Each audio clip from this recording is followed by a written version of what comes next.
गुरु माता को चरण स्पर्श और पीताम्बरा परिवार के सदस्यों को मेरा नमस्कार। जय माँ भगवती। आज इस वीडियो का विषय है व्रत और उनके रहस्य। तो पहले हम एक प्रश्न को डिस्कस करते हैं। तो ज़्यादातर ये प्रश्न रहता है लोगों के मन में कि क्यों कुछ व्यक्तियों का जन्म बहुत ही अमीर घरों में होता है, उनके जीवन में सुख, समृद्धि और सुगमता सब कुछ उनके जीवन में रहती है, उन्हें किसी प्रकार की किसी चीज़ की कोई दिक्कत नहीं है। लेकिन कुछ लोगों का जन्म ऐसे गरीब घरों में होता है कि उन्हें जीवन भर संघर्ष करना पड़ता है। तो ऐसा विसंगत क्यों है, क्यों ऐसा भेदभाव है? अगर ईश्वर जो है न्याय करता है, दयालु है, तो फिर ऐसा भेदभाव क्यों करता है व्यक्तियों के साथ? तो इसका उत्तर यही है कि हम इस जीवन में जो भी कुछ भोगते हैं वो हमारे पूर्व जन्म के किए हुए कर्मों के अनुसार है। अगर हमने अच्छे कर्म किए हैं तो हमारा भविष्य भी उज्जवल रहेगा और हमें इस जीवन में सुगमता और हर प्रकार की उपलब्धि मिलती रहेगी। लेकिन अगर हमारे कर्म अच्छे नहीं हैं तो हमें कष्ट, दुविधा, इन सब चीज़ों का जीवन में हमें देखना पड़ेगा। हमारे जीवन में इसी प्रकार की विसंगति आती रहेगी। अब बात होती है व्रत की। व्रत क्या होता है, उसका क्या रहस्य है? तो व्रत का मतलब है संकल्प। जैसे व्यक्ति ने अगर संकल्प ले लिया,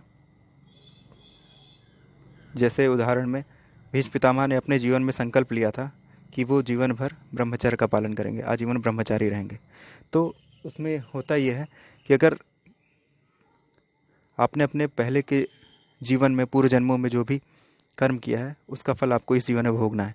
लेकिन अगर आपने व्रत ले लिया कि मैं जीवन भर आजीवन ब्रह्मचारी रहूँगा और भोगों से दूरी बना ली, तब वो भोग आपको कैसे दिए जाएंगे? क्योंकि देवता भी भोग देने के लिए बाध्य हैं, वे यही उनका कर्म है देवताओं का।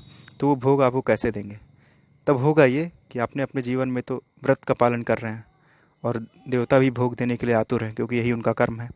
तो वो आपको आपके जीवन की उपलब्धि के रूप में देंगे। जैसे आप जिस भी क्षेत्र में रहेंगे आपका उसमें उपलब्धि अर्जित करेंगे, आपका नाम होगा, आप उस क्षेत्र में आगे बढ़ेंगे। जैसे व्यवसाय में है तो व्यवसाय आगे बढ़ेगा, राजनीति में है तो राजनीति क्षेत्र में आप आगे बढ़ेंगे, और खेल के क्षेत्र में है तो खेल के क्षेत्र में आगे बढ़ेंगे।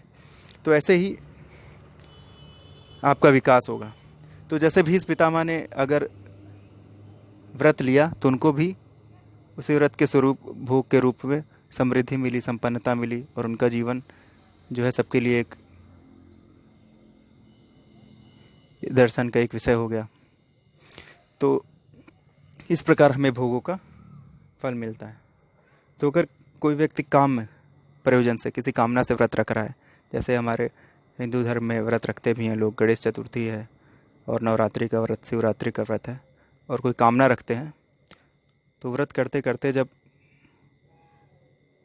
कई बार ऐसा होता है कि वो कामना पूर्ण हो जाती है और कई बार नहीं भी पूर्ण होती। तो इसका क्या कारण है? इसका कारण यही है कि जब हमारे किए गए उस समय जब हम भोगों का त्याग करते हैं, व्रत रहते समय हम भोगों से दूरी बना लेते हैं, एक साधु की तरह जीवन व्यतीत करते हैं, तो हमारे भोग जो है शेष बचते रहते हैं। और उस भोग के फलस्वरूप हम एक कामना रख देते हैं कि हमारा ये काम हो जाए, ये हो जाए, ऐसे हो जाए। तो वो देवता उस काम को आशीर्वाद से वो काम पूरा हो जाता है, क्योंकि इस भोग जो हम नहीं भोग रहे उसके एवज में हम एक कामना रख देते हैं जो वो पूरा हो जाती है। लेकिन कई बार इतनी बड़ी हम कामना रख देते हैं कि वो नहीं पूरी हो जाती, क्योंकि हमारे भोग जो शेष हैं वो इतने नहीं हैं कि उन कामनाओं को पूरा कर सकें। तो वो तब व्रत निष्फल चला जाता है और अपना प्रभाव नहीं, हालांकि व्रत का प्रभाव होता है, लेकिन हमारी वो कामना पूर्ण नहीं होती, वैसे ही बनी रहती है। अब अगर व्यक्ति निष्काम भाव से चल रहा है, व्रत कर रहा है, तप कर रहा है, लेकिन कोई कामना नहीं रख रहा, तब देवताओं के सामने भी संकट आ जाता है कि भाई कैसे हम उसको फल देंगे, क्योंकि उसकी कामना ही नहीं है, हम क्या पूर्ण करें, उसका कौन सा वरदान दे। तो ऐसे में उस व्यक्ति के द्वारा तपस्या करने पर, व्रत रखने पर लगातार देवता को सामने आकर के पूछना पड़ता है कि तुम्हारी क्या कामना है, क्या वरदान चाहते हो, क्योंकि यही उनका काम है, भोगों को देना, जो हम कर्म किए हैं उसके एवज में भोग प्रदान करना, हमारे जीवन में ऐसी अनुकूलता लाना कि हम उन भोगों को भोग सकें, क्योंकि वो हमने कर्म किए हैं अच्छे, तो हमें उनके एवज में भोग भोगने की अनुकूलता प्रदान करना। तब वो कहते हैं कि क्या वरदान चाहते हो। तब जो भी साधक है वो अपनी बातें उनके सामने रखता है। तो ये है रहस्य देवताओं के वरदान देने का और देवताओं की कार्य प्रणाली का। देवताओं का यही कार्य है कि शुभ अशुभ कर्मों को देखना और उसके अनुसार भोग प्रदान करना। अगर व्यक्ति भोग लेने से मना कर रहा है तब उसे वरदान सिद्धि संबंधी चीज़ें देना। तो ये रहस्य है व्रत का और उसके संबंधित जो देवता हैं उनके आशीर्वाद का, वरदान का। तो भविष्य में जो वीडियो आएंगे उसमें कुछ और विषयों पर चर्चा होगी। तब तक के लिए आप सभी को नमस्कार। जय माँ भगवती।